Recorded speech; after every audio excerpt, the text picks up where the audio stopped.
Okay, calm down. You got nervous, man. You got nervous, man.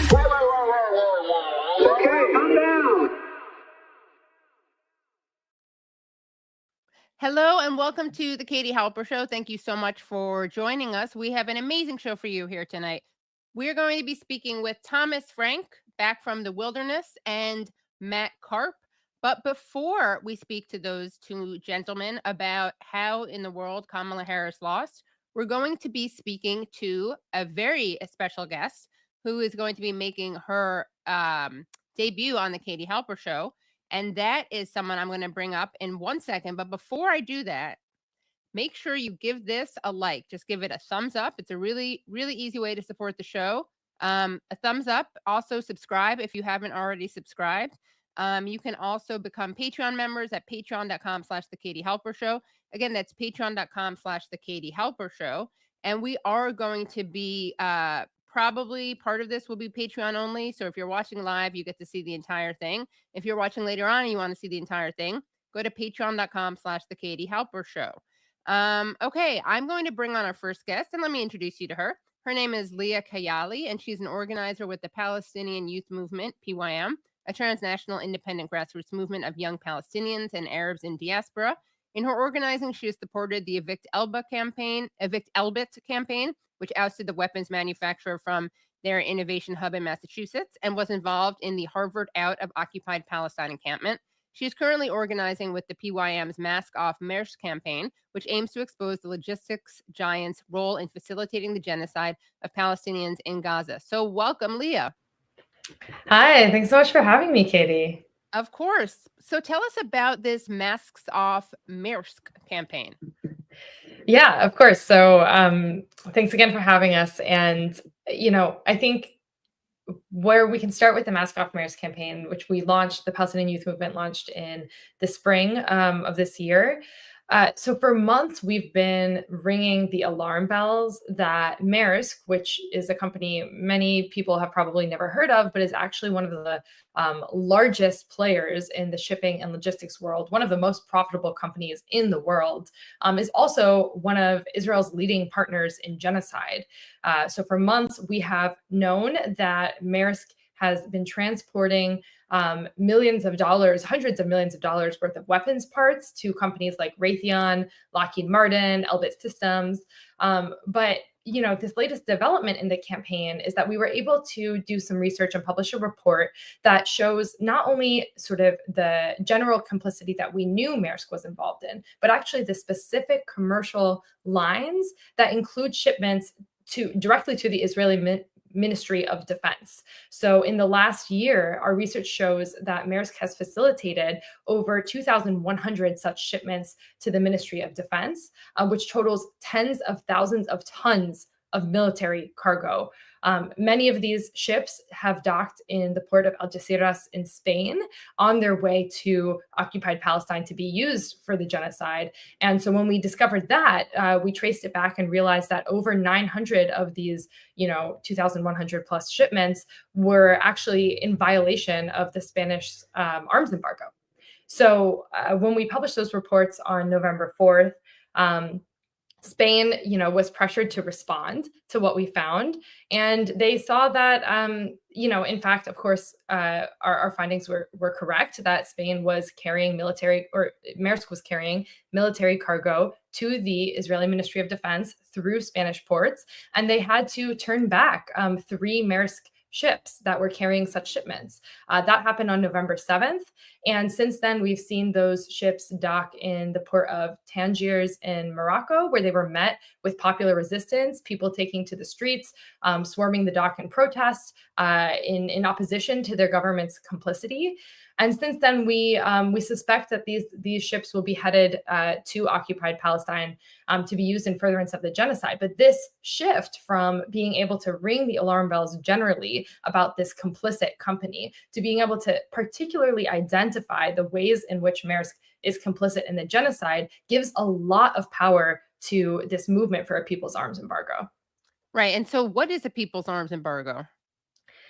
So the idea behind a people's arms embargo is that we have, whether you're a Palestinian in diaspora like myself or someone in solidarity with our struggle, we've been for over a year now, taking to the streets, trying to pull every lever that we can or that we're told in our society gives us power over our government. And we've seen that none of that has worked. Both the mainstream parties in the US have been completely in lockstep with Israeli interests. And a people's arms embargo is the demand that, we see that this government has not even entertained an arms embargo of Israel, despite over 1 year of bankrolling and being a partner in their genocide. So we, the people, are going to, enforce an arms embargo upon Israel. We will target the companies most directly complicit themselves. And so Maersk needs to be one of the main targets when we talk about that, because this is when we talk about shippings and logistics companies, they're the kind of companies that are the through line between all of the weapons manufacturers that you've heard about in the news. They're the vehicle, basically a merchant of death, transporting these parts of weaponry, parts of armored vehicles, tanks, vehicles used as rocket launchers. Maersk is shipping all of those parts to be used in the genocide. So a people's arms embargo is going straight to the supply line that the Zionists are using to devastate Gaza. And is this having any impact on the company's finances, on Maersk's finances? So we haven't published any findings that of Maersk's finances yet, but we know that grassroots organizing has impacted war profiteers in the past, and we suspect that we can use that lever on Maersk too. For example, I've previously been involved in an Evict Elbit campaign based in my locale out of the Cambridge and Boston area. We saw in that work that we were able to contribute to an international campaign against Elbit systems that did result in, decreased financial success of Elbit, and also led to disinvestment from banks like Chase Bank, Scotiabank, that were invested in this company. So we suspect that, a massive pressure campaign will reap those sort of rewards for the movement. And fundamentally, our strategy is to use our people power, the power of the masses, like the one tool that we have over our enemies, to change the equation of profit. We know that Maersk will drop these contracts when it's no longer profitable for them to be drenched in the blood of the Palestinian people. Right. Now, Algeciras, by the way, that's how you say it in Spain with the theta. I also want to share that I got very bad food poisoning there once. And when I was coming back from Morocco, we went to Algeciras and then took a train, and I got very, very bad food poisoning. So shame on them for that as well. Another attack that they are responsible for. That's actually, that's the second demand of the campaign, actually, is to stop giving Katie Halper reparations for me and reparations for Katie Halper. Yeah. Really, it was debilitating. I'm not going to get into details, but let's just say it was terrible for the people in the train car with me as well. So I wanted to ask you, how and why did you target this company, and how did you find out what you have found out about them, to the extent that you can share that? Yeah. So, we did extensive research before even taking up Maersk as a target. A lot of people would say, why not focus on, Raytheon, Lockheed Martin, General Dynamics? But the reality is that these companies like that have death built into their profit model. They will be able to absorb so much pressure against them because they are inherently aligned with imperial interests. If you're a weapons manufacturer based in the US or Israel, that is your goal. For a company like Maersk, they are a capitalist conglomerate. They will, like I said earlier, drop their contracts, we believe, if we're able to sustain enough pressure against them. For that reason, and because we could see that they had some of the highest complicity in the industry when it comes to their actual connections to those weapons companies and to the Israeli Ministry of Defense directly, Maersk, sort of was the obvious target for a people's arms embargo campaign. And when it comes to the research that we've most recently produced, this was a grassroots research effort run by our organizers throughout the Palestinian Youth Movement, looking at commercial documents called bills of lading that companies like Maersk have to report to the governments that they plan to dock in, and we were able to get information from those documents and look at the codes used in the product descriptions to figure out specifically what it is that Maersk has been shipping, and to expose the fact that they've been flouting the Spanish arms embargo by shipping parts of weapons, parts of armored vehicles, tactical vehicles through Spanish ports. Right. And we actually have some images. Let's take a look at this pretty inspiring protest that we saw taking place in Morocco. So there it is. That's at the port, right? That's right. So we saw partners in Morocco mobilize pretty immediately as soon as the Maersk ship docked in the port of Tangiers. It's worth noting that Maersk actually owns and operates 2 terminals in that port. So another reason we've focused on this campaign is through tracing Maersk's complicity, we're exposing a lot of what's wrong about a system run by capitalist and imperialist greed, that Moroccans don't even have a say. The people of Morocco are not able to exercise their power to prevent Maersk from docking, but we could see from that photo, from the mobilization in the streets, that Moroccans, the people of Morocco are against this complicity that Maersk, is docking. Right. And we also have a photo, a great cover story from El País, which talks about what happened. Let's see. That's right. Yeah. Right there. Yeah. Yeah, so El País is the leading newspaper in Spain that was the first Spanish paper to break this story based on our research that we published with Progressive International. And this led, the investigation that El País reporters did led to basically progressive and left forces within Spain or within Catalan to be pressuring the Spanish government to actually make good on the arms embargo that they had worked hard to get their government to pass. Yeah.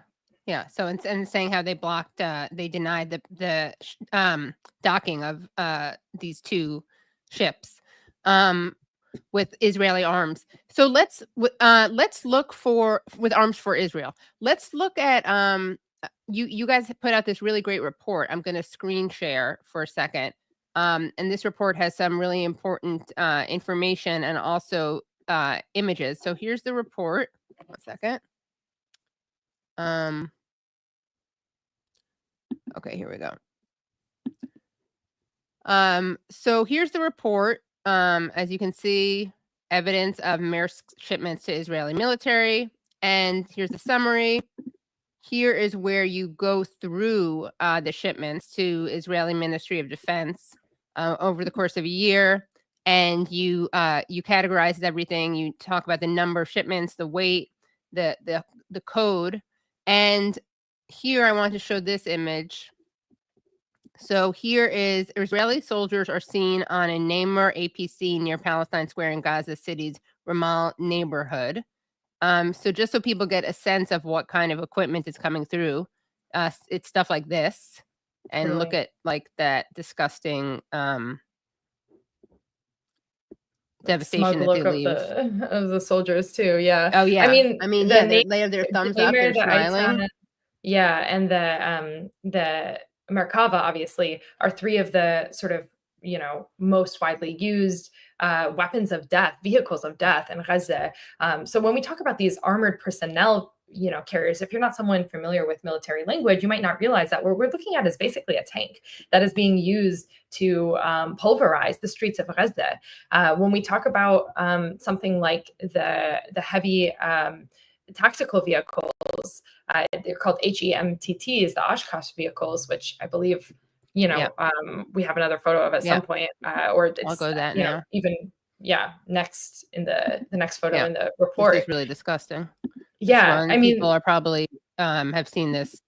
Exactly, like these are the sort of vehicles and the parts of vehicles that Maersk is shipping to the Israeli Ministry of Defense. No middleman. Maersk is going through other ports, of course, but to the Israeli Ministry of Defense directly. And, so these vehicles like the Oshkosh Tactical, they're used for disgusting and depraved human rights abuses against our people in Gaza, like what we see depicted here.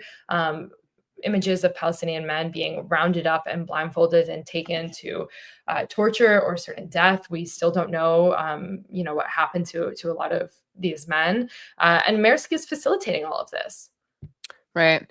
And really disgusting and very inspiring to see you guys take this action. We also have a video of an action that happened. I guess this was the LA Mask Off October protest. Speaking of congratulations, not to give you a big head or anything, but you are part of a very exclusive, very prestigious list of very important people. That is the Canary Mission list. Can you tell people briefly what the Canary Mission is and how you found yourself on it, this exclusive list? You're muted. Oh, thanks so much. Canary Mission, for those who don't know, is a Zionist doxing website that targets anyone really who supports the Palestinian cause. I was first doxed on Canary Mission, I want to say in 2017, 7 years ago, for some of my activism, when I was an undergrad student organizer. Since then, they have, really exhibited fan behavior of updating that page every 6 months. But there are hundreds of organizers around the country that have been targeted by Canary Mission because they're trying to do what Zionists always do, which is, they can't fight our movement on the merits. And so they're trying to smear, distract, and defame, organizers in the movement. Right. And tell us about your experience. Has that had a negative impact on you? Obviously, it hasn't stopped you from doing your organizing, but have they succeeded in getting you, banned from certain things, or do you think you've lost jobs because of it? Yeah, when it comes to doxing, I think, like I said, I have the privilege of having first been doxed 7 years ago, so I've had quite some time to get used to this. Yeah, ahead of the curve. Yeah. I Not think to brag. Yeah. Maybe it's just revealing my age, but I think when it comes to doxing, the reality is that doxers are only as powerful as the movement is weak, right? The best response to doxing is to show massive collective power that people stand with the Palestinian cause. And that has been my experience, actually. Being listed on Canary Mission, having been doxed, on various other websites, really at the end of the day, has no power over me if I know that I have my community behind me, I have my comrades and fellow organizers behind me, and that nothing is going to stop us from being able to continue to do this work. I think, when people respond from a place of fear, when we see doxing and things like that come up, it's a very natural and normal response. But the reality is that when the Zionists and right-wing movements use these tools against us, which are only going to increase as our movement grows, they will have diminishing returns because the movement is going to swell to meet the moment to support people who are in those situations. And that was my experience for sure. Right. And tell me about your family, your personal connection to Palestine. Yeah, my family is from Jaffa and Lid in occupied Palestine. So that's in, what Palestinians refer to as 48 or Al-Dakhil, right. Also known as the State of Israel. And so my family was displaced in 1948. I still have family in the West Bank today. But, my experience as a Palestinian has been one of 3 generations of exile, of forced displacement. And, for those of us for whom that is our story, for whom, we were born and raised in exile, our existence in the movement, our insistence on, pushing the issue of Palestine to the consciousness of people wherever we are, for me, it's in the so-called US, is an insistence on our identity and our liberation as Palestinians. Zionists thought that when they exiled 750,000 Palestinians in 1948, that they had, extinguished us, but they didn't realize that we spread like seeds. And everywhere we've landed, the movement is only going to continue to grow. And that is the sort of foundational principle of the Palestinian Youth Movement around the work that we do. do and how we're able to actually build a movement strong enough to force responses from the government of Spain and build towards an actual people's arms embargo. Yeah, it's really really inspiring. And last thing I wanted to ask you about was your thoughts on the election. Yeah, I mean, I'm a Palestinian. We had no hope in either of these candidates from the mainstream parties that were on our ballot. Obviously, the Arab American Muslim community, Palestinian community in particular, has been completely left out to dry by the Biden-Harris administration. And, she had next to no popularity in our community. We also know that Trump is the president of the Muslim ban and is, vilely Islamophobic and anti-Palestinian. And so what the election, I think, shows us is that we have to look for other avenues to build the world that we want to live in beyond reformist electoral politics. And that's actually the foundational logic behind the People's Arms Embargo campaign too. The story in The Intercept that broke our reporting went out on November 4th. That could have been completely lost to election cycle news. But instead, what we saw was that this story got picked up throughout the US, around the world, in Spain, and had massive ramifications for this company that we've been targeting, for a people's popular movement for Palestine throughout Europe and in Morocco. And so I think what that shows us is that, this election cycle might leave people feeling demoralized or nihilistic about the state of our future. But what I really think it should be showing people is that we are our future. No one is coming to save us except for us in organized people's movements. That's what we're here to do in the Palestinian Youth Movement, what the People's Arms Embargo is all about. So if you're one of those people feeling like you've been left out to dry by electoral politics, join a movement, get organized, help us build a People's Arms Embargo so we can stop the flow of weapons to be used against the genocide, to be used in the genocide against the people of Gaza. Great. And we will link to your we will definitely make sure to link to the PYM, Palestinian Youth Movement. Looks like there's some good news, by the way, which is that HR 9495 is officially defeated in the House. It didn't get the amazing. 2/3 majority vote needed to pass. And that is would have wow, that's great. It would have empowered the Treasury Secretary to revoke nonprofit tax status of organizations based on judgments that they're terror supporting. Obviously, we know what would be who would be targeted by that, but that's some good news. So we got two pieces of good news. We got what you guys are doing at PYM, and then we got that. So which is we need all the good news we can get. That's for sure. Thank you so much, Lea, and come back on, and we'd love to have you on again and find out what's next for you guys. Thanks for having me, Katie. Of course. Have a great night. You too. Bye. Everyone, thank you so much for watching, and we're going to keep the show going. Let's see, how are we doing on likes? How are we doing on likes? I'm sorry to have to do this to you. I don't want to. Let's just see what we're doing on likes. How are we? We got, how many likes do we have? 250. Guys, I really want to get this to at least 300. We're about to bring on Thomas Frank, which is pretty exciting. I think if you like the fact that we're having on Thomas Frank, the least you could do is give us a like. So let's see, where are we now in terms of likes? Okay, we're almost at 300. Okay, we made it to 300. Great. So without further ado, I'm going to be bringing on back to the show. We haven't seen him in a while, and so we are so excited to be bringing him back. In fact, he told me that he's been in the wilderness, and the only thing that brought him out of the wilderness, the only thing is the Katie Halper show. He told me very explicitly that this was the only thing he considered it worth re-engaging with the media on. He can explain it himself, but we're going to bring onto the show the wonderful Thomas Frank, the journalist, cultural critic, historian, writer. He co-founded and edited the Baffler magazine and is the author of the books What's the Matter with Kansas? How Conservatives Won the Heart of America, Listen Liberal, or Whatever Happened to the Party of the People, and The People Know, A Brief History of Anti-Populism, among others. So welcome, Thomas Frank. What up, Katie Halper? How's it going? Back together. I'm not going to tell you till we get those likes to 350. Oh, all right. Let's see. Where are we on the likes? Yeah, that's a joke. I didn't realize you actually you did. I don't even know what that is, but you give a thumbs up.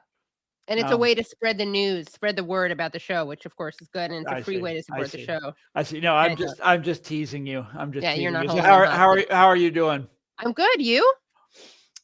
Great. Where have you been? I know you've been writing for European outlets, because people don't know what happened is Thomas Frank was very popular on MSNBC when he wrote the book What's the Matter with Kansas, which is what's wrong, which criticizes, of course, the Republican Party. But then he made the mistake of writing Listen Liberal. And shockingly enough, it didn't get the same reception at MSNBC. But weirdly, so I sort of disappeared in this country from the electronic airwaves, but it didn't affect, so in Europe, in Europe, it did really well. Europe, Australia, Canada, places like that. It did great. So, so I still write for like a French newspaper, but the main thing is I've been working on a new project, a new book, and I'm really deep into it. You get into that where I've done this enormous amount of research, and I know the subject forward and backward, and I'm very deep in writing it. But the election of Trump, the impending, I guess it was the impending election of Trump, and then I had to sort of stick my head back up for a little while. But I will disappear again in a few days, and then you won't have to worry about me. Yeah. And what is your new book on, or is that a secret? It's not a secret. It's a history of creativity. Wow. The word, not like the creative act itself, right? But the word and how it and then it's sibling innovation, and where they came from when they became a big deal, and it all starts right after World War II. It's a fascinating story. Wow. And it becomes an academic discipline. It becomes and there is a political side to this too. The various presidents use these words. Weirdly, Republicans like the word creative and Democrats like the word innovation. Interesting. I know. It's like you wouldn't have predicted that, right? But yeah. It's but there's all sorts of absolutely fascinating sides to this, and that's what I've been working on. I'm very, very deep in it. Nice. Well, you attended both conventions, and of course I'm very excited to have you on in conversation with Matt Karp, because both of you have a lot to say when it comes to how and why Kamala Harris lost. But and you of course wrote a piece. I can't believe the New York Times let you back, Thomas. What? I'm a good writer. What are you talking about? I did a good job. You write some painful truths, and maybe they let you back because you were proven right.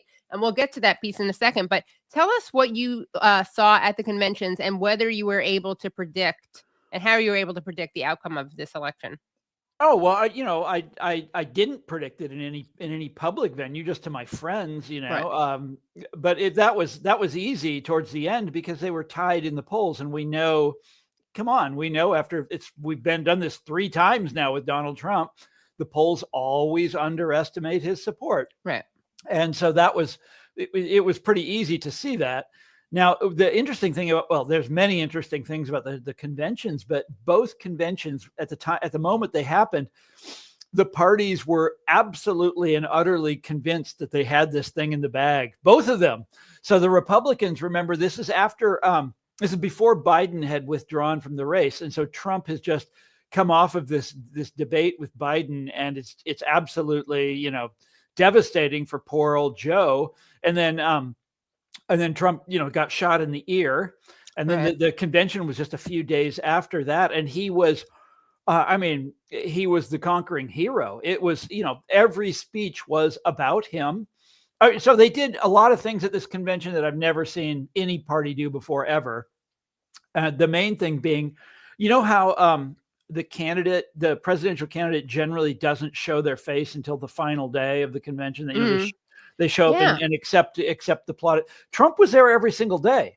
Right. And he would enter the auditorium at a suitable hour, and they would stop whatever was going on the PA system would say, "Ladies and gentlemen, Mr. Donald Trump," or President Donald, and he would come out sort of like through the tunnel like he's a like a sports team. This is in Milwaukee, in the basketball arena in Milwaukee. And then he would go very slowly up to his special chair. He had this very special armchair, and his members of his family would sit there with him. But he from that point on, every single speech was addressed to him. He was an audience of one, Right. and every speaker would start out by talking about how great he was and how thankful they were that God had spared his life. And that when the flattery would really get thick, the cameras would go to Trump. So you couldn't see this at home, but on the Jumbotron in the auditorium, when as they flattered him, there would always be a camera would go to Trump's face, and he wasn't mic'd up, but you could see his lips move, and he would say, "Thank you." And so you could watch the speaker heaping flattery on Trump, and then watch Trump accepting the flattery at the same moment. It was pretty freaky. Wow. It's also, the security was much tougher than ever before. So there were two security perimeters at both of the conventions, and the Republican convention was not crowded. So I had no trouble getting a floor pass. I was 25 yards from Trump when he spoke. I was down there, and I saw Kid Rock. I was right in front of the stage. I saw Hulk Hogan. How were they? It was great. Well, they were extraordinary. They were something else, and so were a lot of the speakers were very passionate and actually rather good. The huge letdown was, of course, Trump himself. This is like 4 days of buildup for this guy, right? Where they're talking about how great he is and how prayerful they are, about it, and thankful they are about that he survived the assassination. It's on and on, right? It goes on and on and on, right? And then it's finally his turn, and he comes out there, and he was boring. It was crazy. He was actually boring, and he talked for an hour and a half. And this is in this where I was standing, it was so packed you couldn't move. I have neglected to wear. I'm old now, Katie, and I have to wear like compression socks. Oh yeah, like this, and I forgot to do it. Yeah, and I forgot to do it, and it was very uncomfortable. And I looked around after about like an hour into this. I looked around at the rest of the audience, and people's eyes were glazed over. And you could see this again. You could see this in the auditorium, but not at home. You could see what his script was, because they don't use teleprompters, classic teleprompters anymore. They have this big sort of screen at the back of the auditorium that the speaker himself or herself can see and read their words from. So you can see the prepared text, and you can see when Trump is just ad-libbing, which was all the time. Yeah, he's just like making stuff up, just telling these wacky anecdotes. Anyhow, it was, whatever. Yeah. And then I went to the Democratic convention as well. They were both within 100 miles of each other. So I stayed at the same place and just went back and forth. But the Democrat, do you want to hear this? I mean, I don't think you want to hear this. I do. Don't think you do. Why? Why do you say that? I think it's because it's boring. It's all, it's all in the rearview tell us mirror. Well, I actually think what's interesting about the Democratic convention, speaking of the way that he disrupted the formatting, was I remember Kamala Harris spoke, I think the first night, right? Yeah, they do. Like they often do this now at the Democrat. They do it. They do like a cameo. Opening with the headliner. Yeah, no, she came out and greeted everybody, and then went, and then disappeared again. But the Democratic one was in a bigger arena, the United Center in Chicago, much larger crowd, and then this huge presence of protesters who never, the idea was to pull off some kind of 1968 scenario, but they never got close to that. And every time I went and I went to the protest too, or I tried to do both, right? Yeah. And every time I went over there, they were in a park right near the United Center.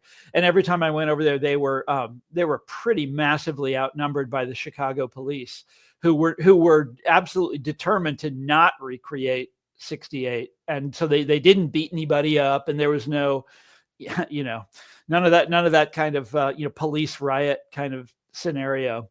But it was absolutely fascinating in many, many ways, and for all sorts of reasons. It was totally scripted. There was not a note of dissent. And they went through these speeches very quickly. They were all 5 minutes long. Some were shorter than that, just running people through. And they all say the same thing, and it's very tiresome after a while. And you're like, why am I here? Why am I doing this? It's these very uncomfortable seats. The food is really bad and really expensive. I love Chicago, by the way. It's one of my very favorite places in the world.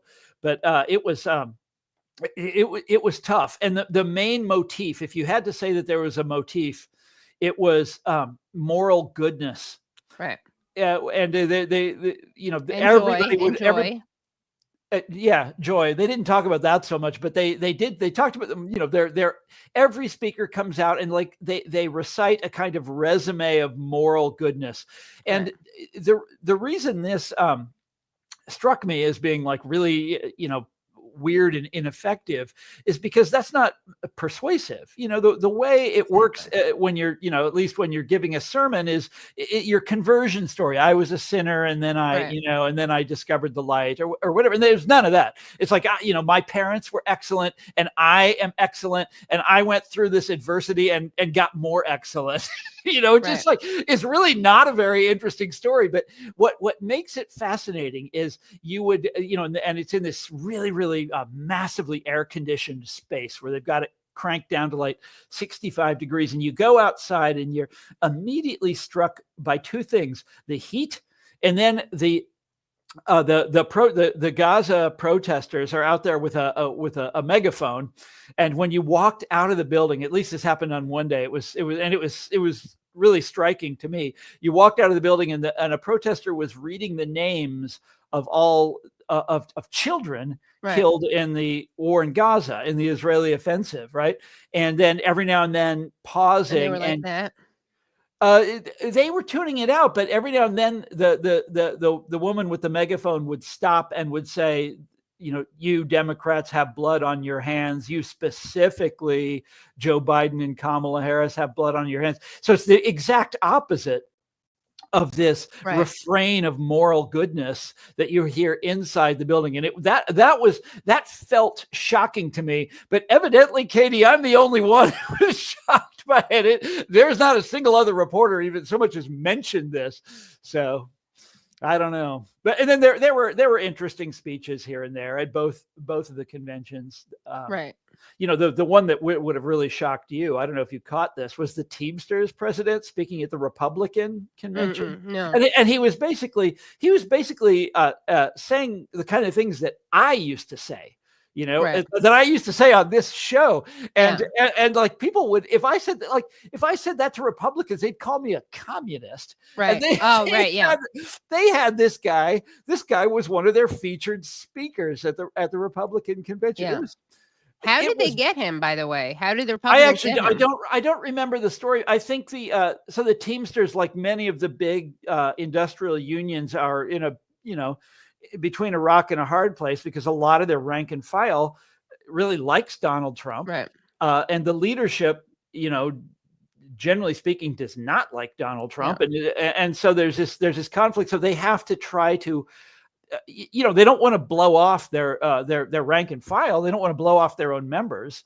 So they, I think that's what he was doing, was trying to do a balancing act, but it really came off wrong because of course, Biden did these enormous favors for the Teamsters Union. And so it's kind of a bizarre. Now, he did not endorse Trump in his speech, but he did, like every other speaker there, talk about, I think he called him a tough SOB or something like that.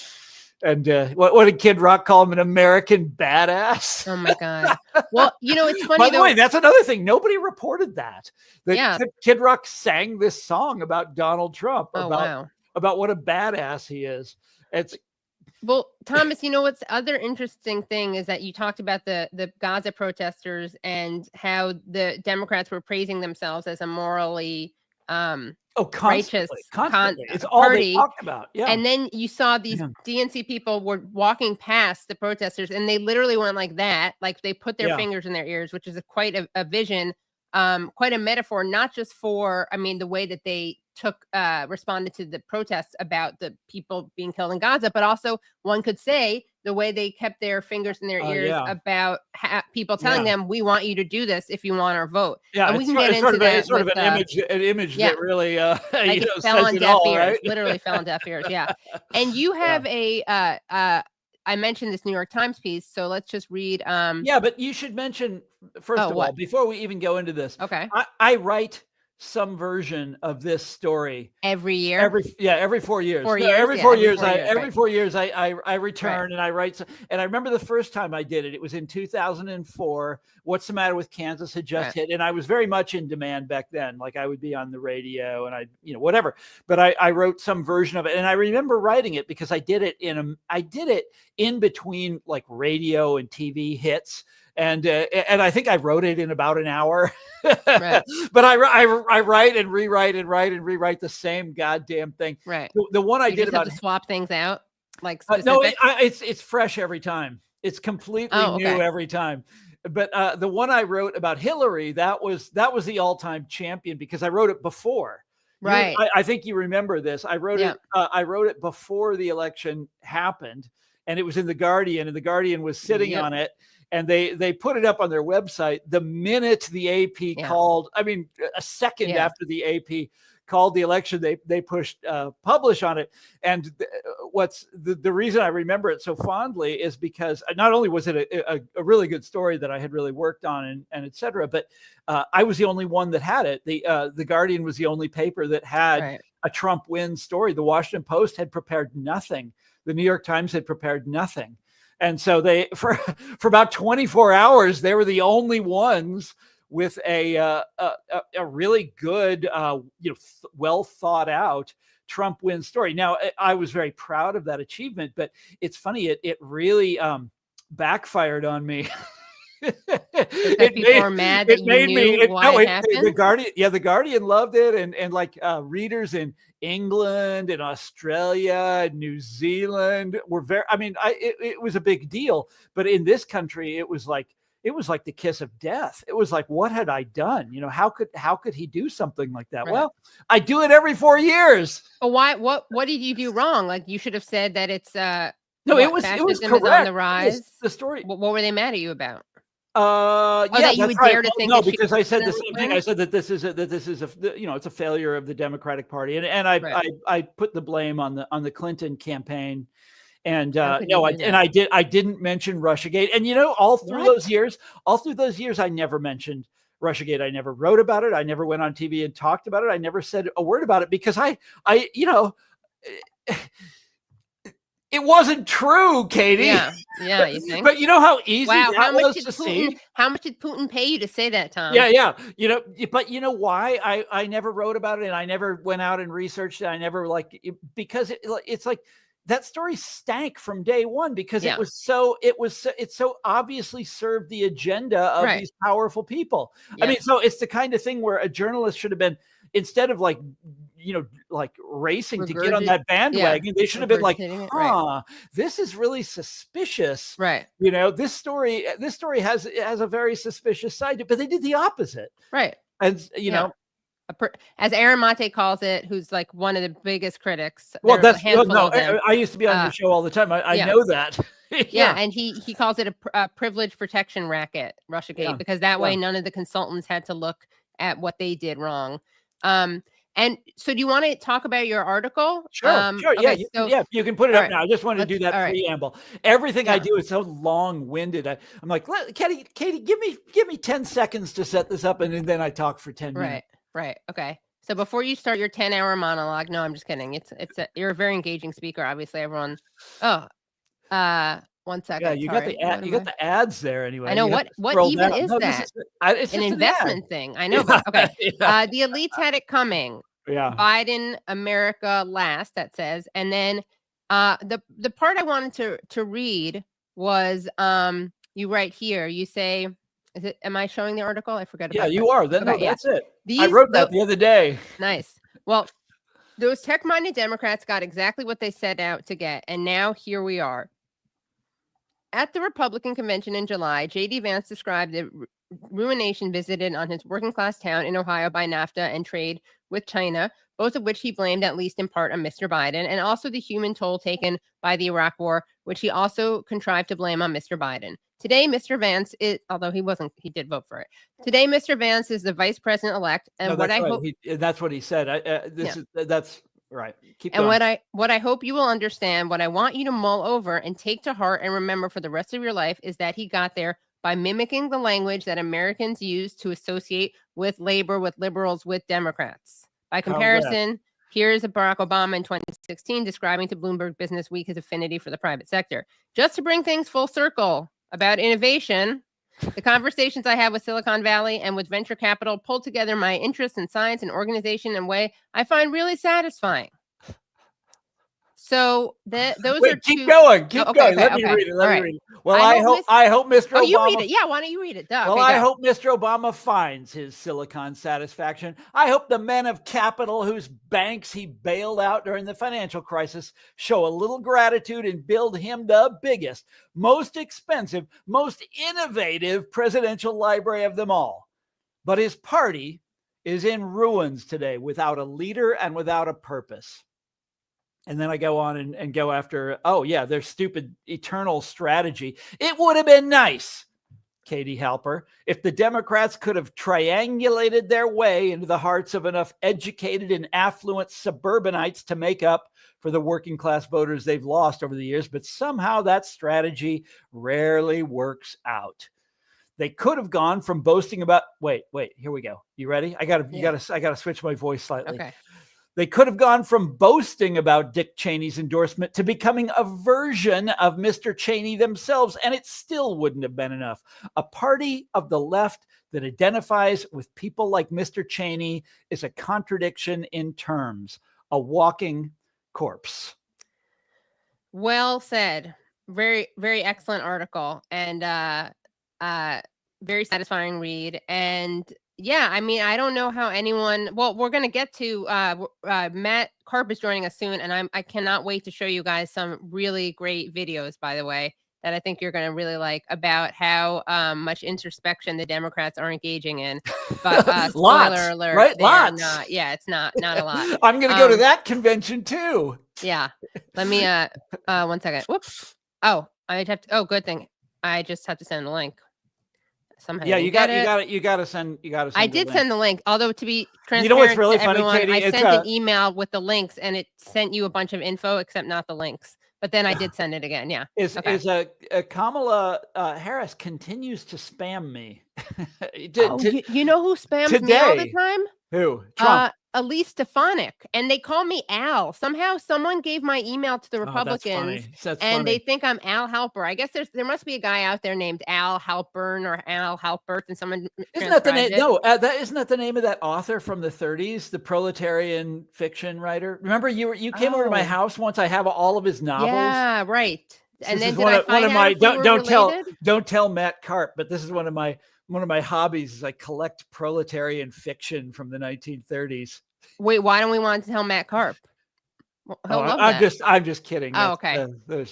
I thought you were going to say that you didn't. Yeah, but there was an author with your name, and I think it was Albert Halper. I'm trying to remember. But I've got his book. So he wrote he wrote a really good piece of proletarian fiction, and then he wrote some that were not so good, and then but it was a very short-lived moment in American literature, which makes it a good thing to collect because you can get them all. Right? Yeah. Didn't my mom give you a book during COVID? Yes, and I've got to return it. It was right after COVID. I came to your house right after it ended. Because you happen to be going to Pennsylvania, which is not far from where my parents are. Yeah. We won't name we won't name the town. Yeah. Yeah. But my visit to the Halper family seat. Yeah. Yeah. It was. Yeah. Cute little doggy. Remember Bodie? She's famous. Sure, Bodie's famous because she was on Democracy Now! Because when Brianna Joy Gray got fired, Amy Goodman mentioned that I also had been fired from The Hill. And my Twitter photo happens to be me carrying Bodhi. So now Bodhi's been now Amy Goodman knows who Bodhi Halper is. Yeah. And let's see. So Matt is coming to join, and then we're gonna get to I'm very excited to show you guys. So we talked about your article, then we're gonna talk about Matt's article in Jacobin. Oh, I'm sorry. I meant to read that and I didn't get around It's okay. to it. I apologize. Okay. That's all right. I mean, we'll have it on the screen. He's saying his computer's being weird. I'll try phone. Sorry. I may have to text Brad and Matt. Hold on. Brad, sorry to do this to you. Well, I can blab about whatever you want. Oh, of course. Yeah. This is not a problem, Katie. Brad, please help Matt. Yeah, so in fact, I can play, you want to play, let me play a clip for you that I think you'll really appreciate, about, that shows us how much, people have learned. Do we have the mashup? Oh, there's Matt. Is that, hold on, let's see how this is. Hi, Mr. Dr. Karp, how are you? Hey, how's it going? Sorry, just got the kids to bed. Okay. And just getting my act together. How are you? Sure. Good. Can you flip your phone that way so you're great? Yeah. I don't know what I'm a moron. Thank you. Okay, there you go. All right, cool. Now maybe put something under it so it's like raised up more. Yeah. Is that better? A little better. Yeah. What do you think, Brad? Or do you want to? All right, we'll go even higher. How about that? Yeah, Brad, what do you think? Here, Brad, you let us know. Do you want to get on the phone with Matt or just do this? All right, we'll just do this. Matt and Thomas Frank, Matt Karp and Thomas Frank. I don't know if you guys have met virtually. We have never met. No, we've never met. We talked on the phone once, I think. Did we? Yeah, I think we had a chat somehow. We emailed and then we had a phone call. It was memorable. Was I giving you stock market tips? Yeah. It was like, well, tell me about your experience on the Katie Halper show. Well, yeah. Well, for those of you who don't know how much we love the Democrats and and liberals, aren't they the best? So Matthew Karp is, let me just tell people who don't know, Matthew Karp is an associate professor of history at Princeton University and the author of This Vast Southern Empire, Slaveholders at the Helm of American Foreign Policy.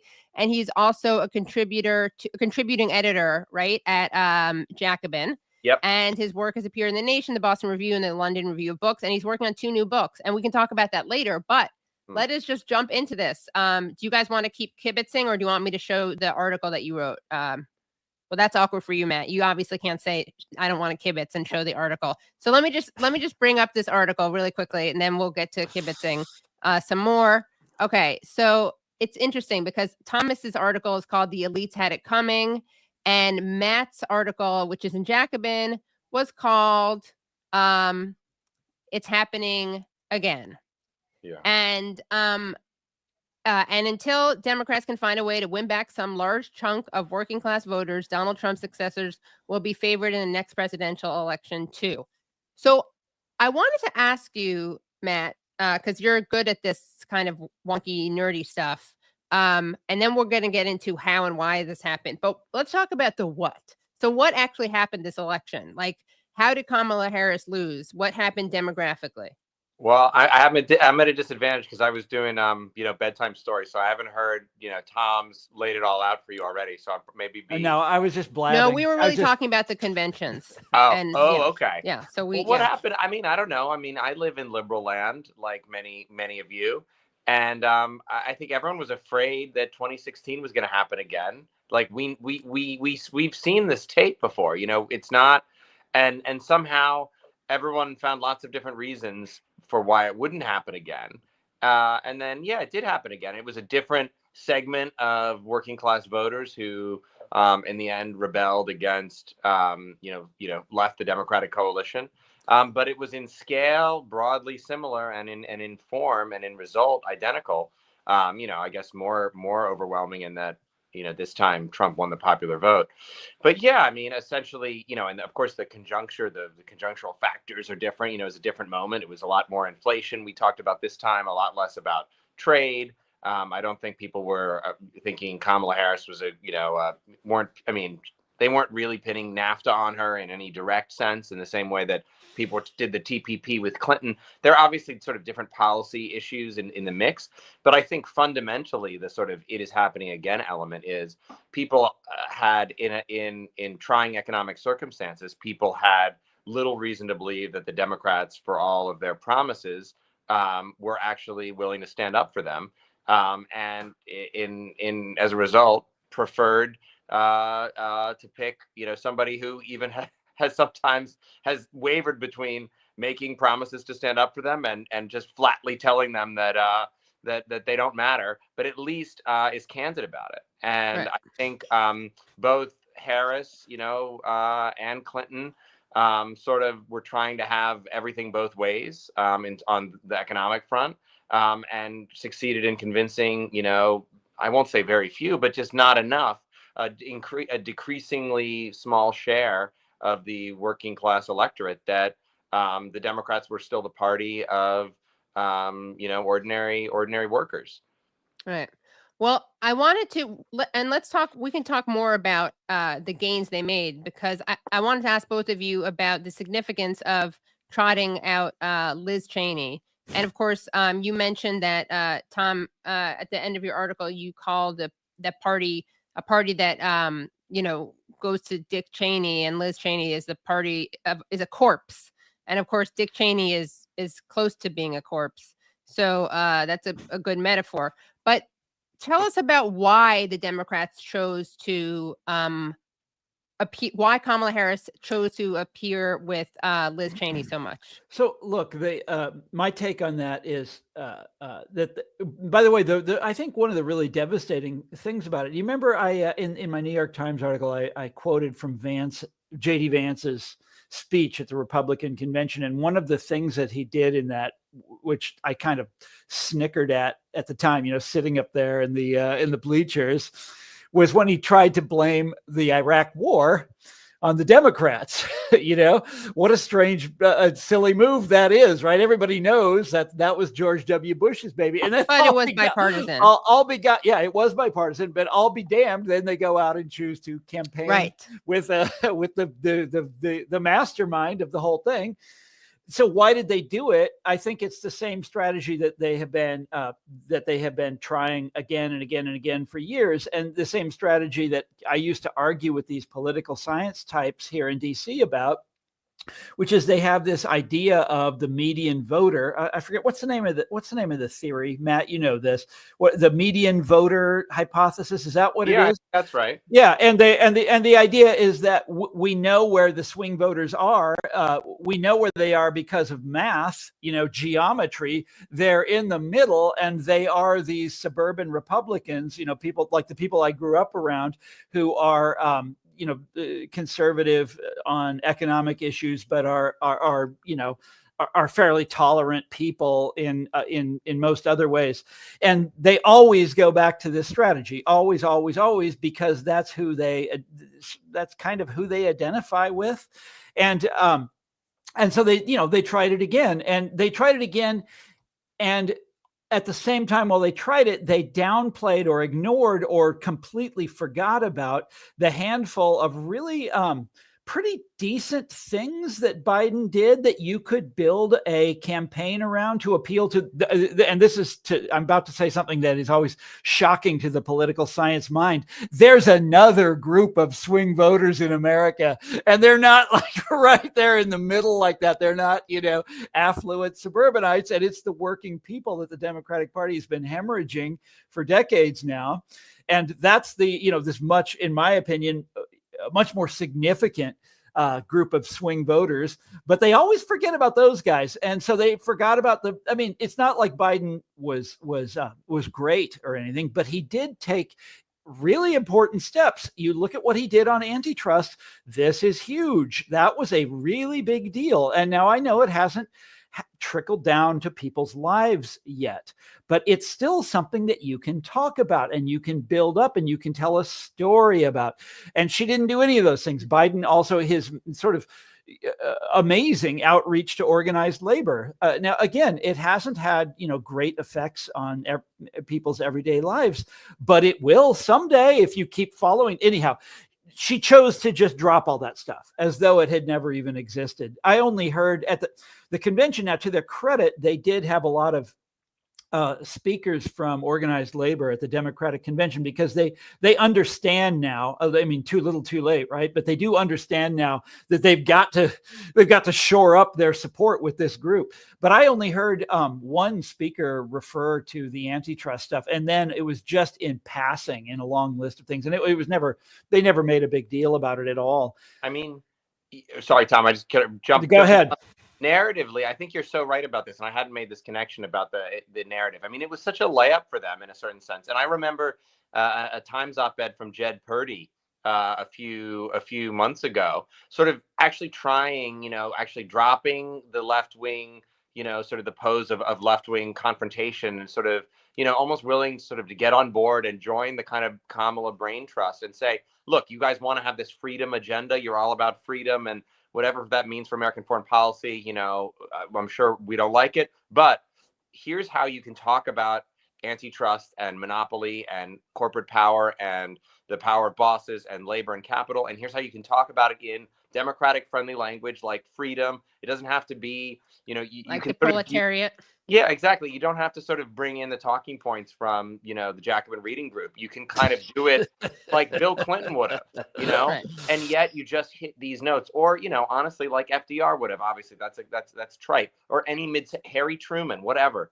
And like they that was there for them, actually, given, as you say, Tom, like some of the things that they did kind of on the margins that probably didn't affect the shape of the economy very much, and definitely didn't affect anyone's lives, and they didn't get rewarded for it. But it would have been enough for them to say, look, here's why we are really the party of, here's why we are really the only party that has even a chance of standing up against corporate power.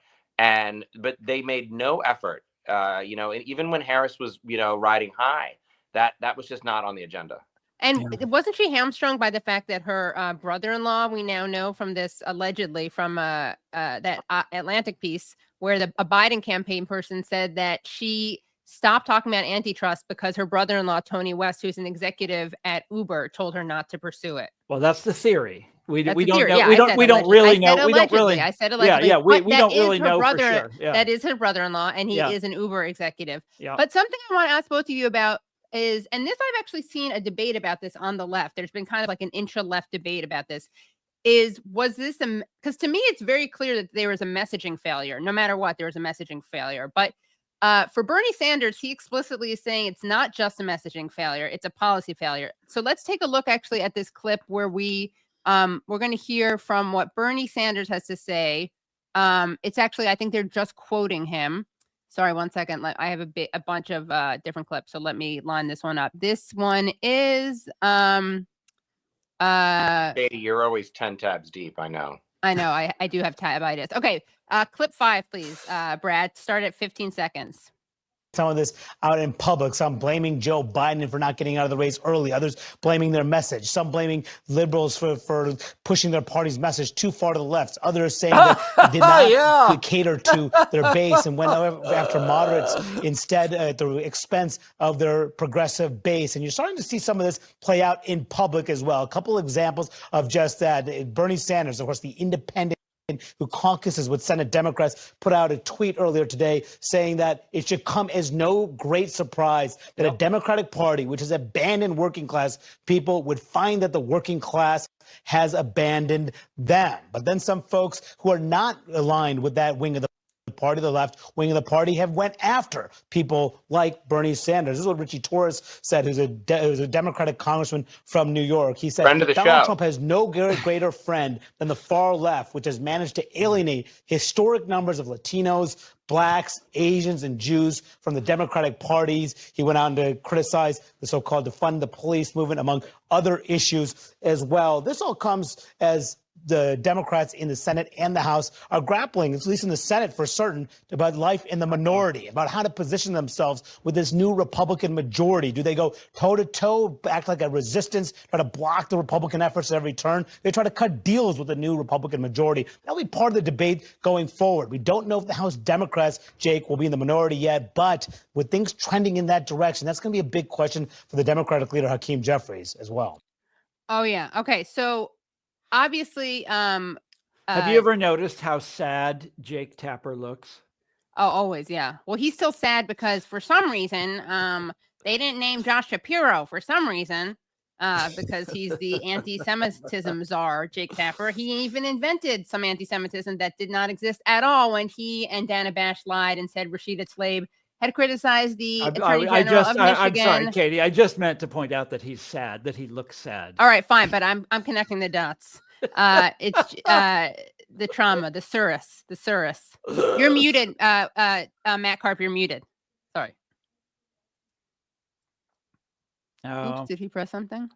Well, I forget what we were even talking about. Oh, blaming Bernie. By the way, Bernie is right about that. That's the story of Listen Liberal, right? Right. That's so, yeah. That's. I mean, you and I, we used to talk about this all the time, Katie, on your show. We talked about it so much that I'm tired of talking about it. But you know, you go back to the 70s and 80s and the 90s when this faction of the Democratic Party was coming up. You know, the people who now run the thing, the people who now own it, and they were like very clear about their what they thought about working people, and it wasn't flattering. That, you know, the future belongs. Remember, they called them the Atari Democrats, and then that you had this group called the neoliberals, and then you had the Democratic Leadership Council, and these guys were. They were, you know, real up. They all shared this sort of vision of the future and of the social class that owns the future. And that social class, right? It's people who can code, or right. You know what they had all these names for them. The wired workers. Do you remember this? The learning class. Yeah. I love that one. The learning class. So some people are in the working class, and other people are in the learning. Right. The learning corporate class. Creatives. Also, yeah. Oh yes. Well, the creative class is another big one. I wasn't going to go there because that's what I'm writing about. Yeah. That's what I'm writing about right now. But what is interesting is, and this is the debate I've heard from some people, like some leftists say, who are kind of policy wonks that I know, who really like Bernie. They're like, well, no, because Biden did all these good things for the working class. So it's more, he overstated it. Bernie overstated it. And then other people did Biden under deliver? Look, right. Hold on one second, Matt. Can we hear you? No, you're muted. No, I'm sure you've done it. Okay, yeah, Brad, will you call Matt? I texted you guys. This is so in some ways. It's an interesting point because it's not wrong. Biden did. Biden's heart was. Let's not talk about the heart. Let's talk about the policy. Yeah, I know, and it's hard to say nice things about Biden now because it's all ended so badly. So stupid. I blame his wife. Not to be lady. The Gaza fiasco. Sorry. And the inflation, and I mean, on and on and on. But wait, you said something important there, which was you made a reference to Shakespeare, and I think that Biden is kind of a tragic figure in a lot of ways. I think Biden. With a lot of blood of Palestinians on his hands, yeah. But Biden also, like most Shakespearean figures, there you go. There's blood on the hands. Yeah, right. But I think Biden also, to a certain degree, would get what we are talking about, and he if you show or at least him, would pretend to get it, unlike Kamala Harris. That's my opinion, but he's old enough so that he remembers a different Democratic Party. There's not many guys like that running around anymore. Yeah. I mean, you can literally count them on one hand. Yeah. And one of them was Sherrod Brown, and he just went down. So it's, I mean, the number of Democrats who get what we're talking about and agree with what we're talking about. And I think Biden was possibly part of that group. Now, what he did was very, as we said before, it was baby steps. It was tiny. It was never anywhere near enough. I mean, look, he did these huge, massive spending programs on infrastructure and manufacturing, and it's like they're just getting started. It's like, that's 10-year horizons. Yeah, it's like Trump is going to harvest all the the electoral gratitude for those things. On the policy front, I mean, here's the narrative, right? I mean, actually, this was a hammer blow was just delivered. I think actually we are seeing some signs of dissent in this moment from strange places. Like, for one, you had that thread that Connecticut Senator Chris Murphy, not exactly Sherrod Brown union guy, but was willing to actually sort of do the Sanders analysis on the Democrats. That was promising. And then Annie Lowry in The Atlantic just wrote a piece just basically about going through the sort of failure of this like deliverism theory, like, oh, look, Biden did it. It's like, look, let's review the actual chronology of the Biden administration. It begins with this huge spending boom on the heels of COVID that's actually was started under Trump, and then continues over into Biden. You have this temporary welfare state that does all these magical things that we thought were impossible, like eliminate child poverty. Wait a minute. Yes. Without, Yes. government can do that if it wanted to.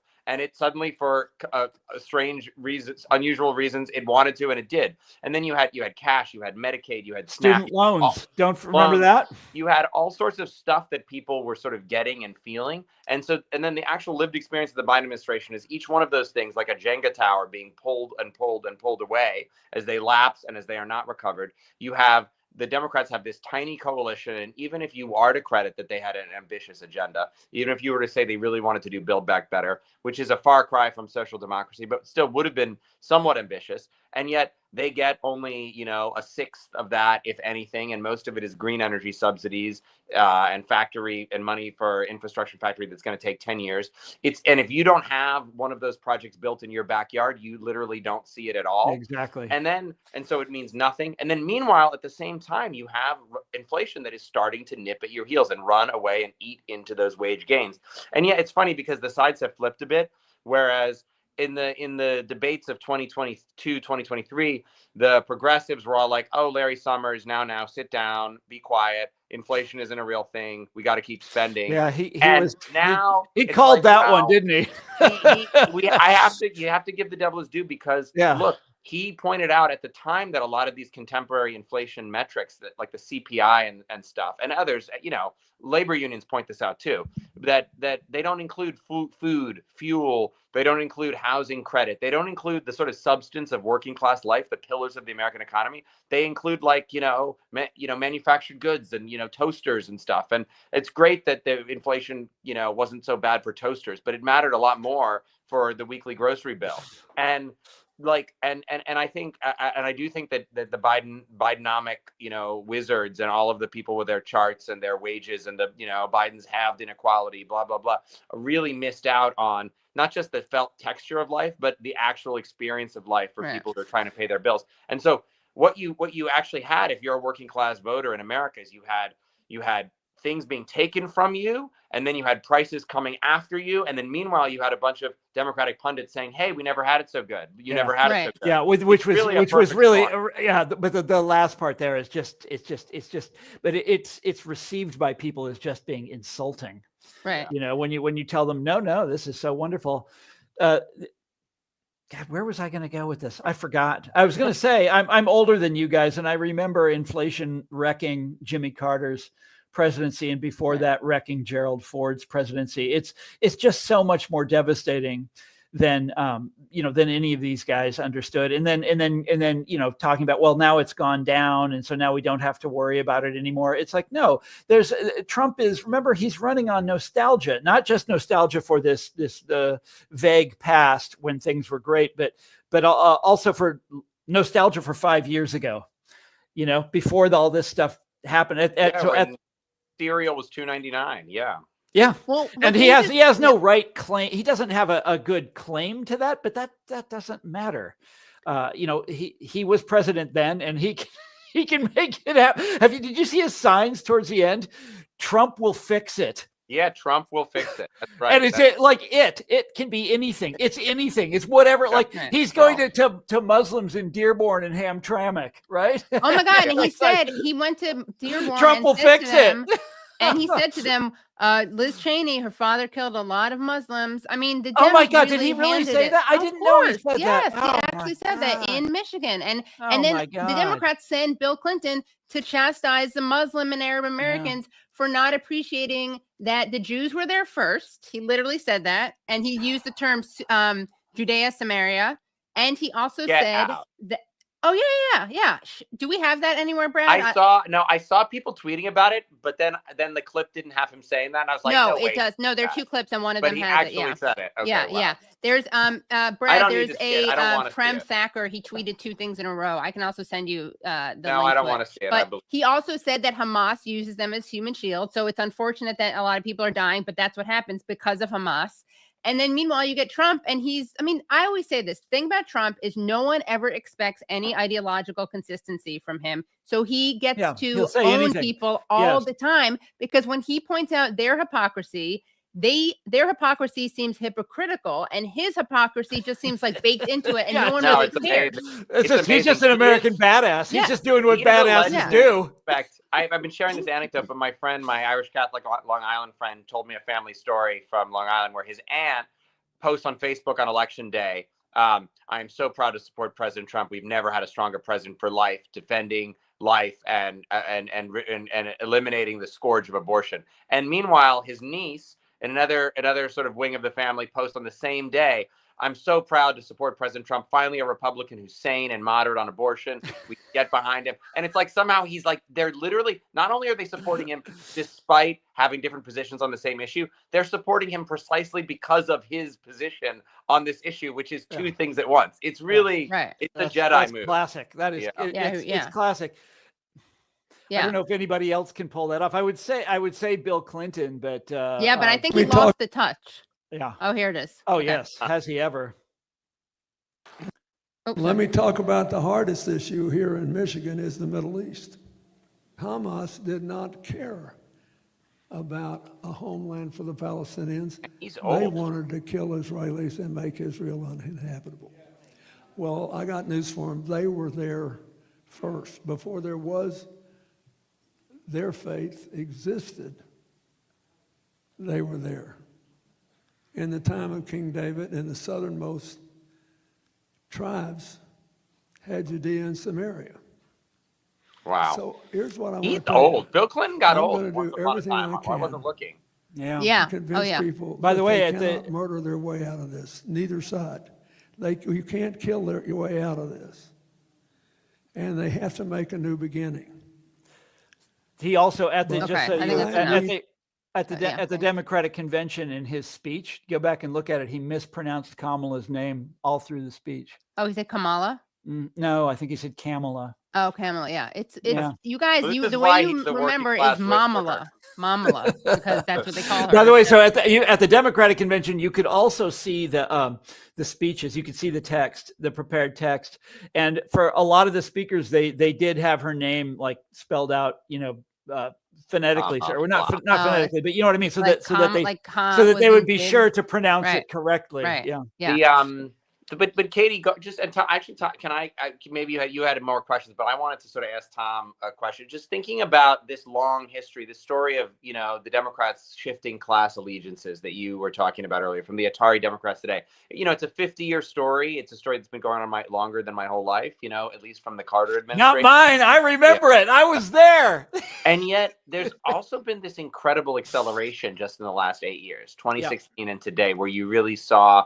Yeah, okay, Reagan won a landslide of working class voters, but they still stayed Democrat. They still voted for Democrats in the House. They still voted for senators. Yep. And now with this is a comprehensive wipeout. This means that from now on, the Democrats, literally, it's impossible for them to get more than basically 52 seats in the Senate. It means it puts a cap on, without somehow transforming their working class support. They are just in a bunker. And in a funny way, they've been arrogantly pushing this for a long time, like you said, Tom, and the famous Chuck Schumer line, the story of the 21st century. For every voter in, working class voter in Western Pennsylvania, we're going to get a moderate suburban in Philadelphia.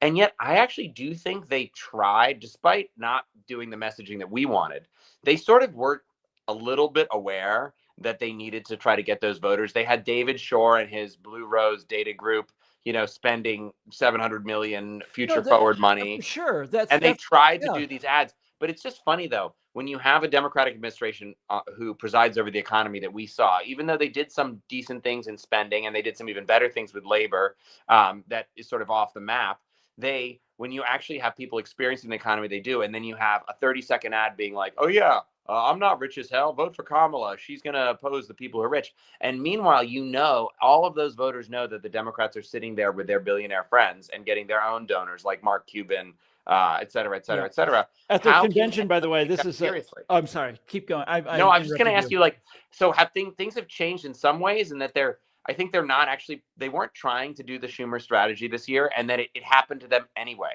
which is maybe in some ways more damning. Wait, That why were weren't they trying? If they were appearing No, with they Cheney's, were by the doesn't end. that By make the it- end, they most definitely were trying. I think they were Well, when you trying to say they, are do you that. talking about the campaign or are you talking about the governing?